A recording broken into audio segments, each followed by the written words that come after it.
ক্ষীরসর নবনী এনেছিলাম।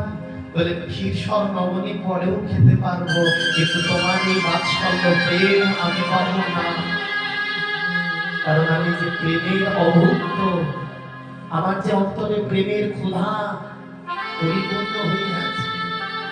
আগে ভগবান মায়ের কোলে যখন এমন ভাবে স্নেহ ভালোবাসা পাচ্ছে, এমন সময় ওদিকে পিতা নন্দ, পিতা বসুদেব, মা দেবকী তারা জানতে পারলেন যে নন্দ মহারাজ যশোদা তারা বৃন্দাবন থেকে এসেছে।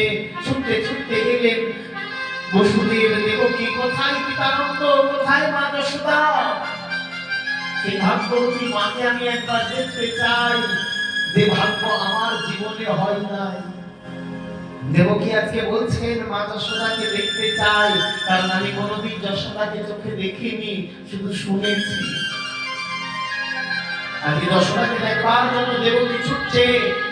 পিতা বসুদেব ছুটতে ছুটতে এলেন, পিতা নন্দের চরণে প্রণাম করছে, মা যশোদার চরণে দেবকী প্রণাম করছে, দেবকীর চরণে যশোদা প্রণাম করছে, উভয়ের চরণে প্রণাম করছে আর বলছে তুমি শ্রেষ্ঠ।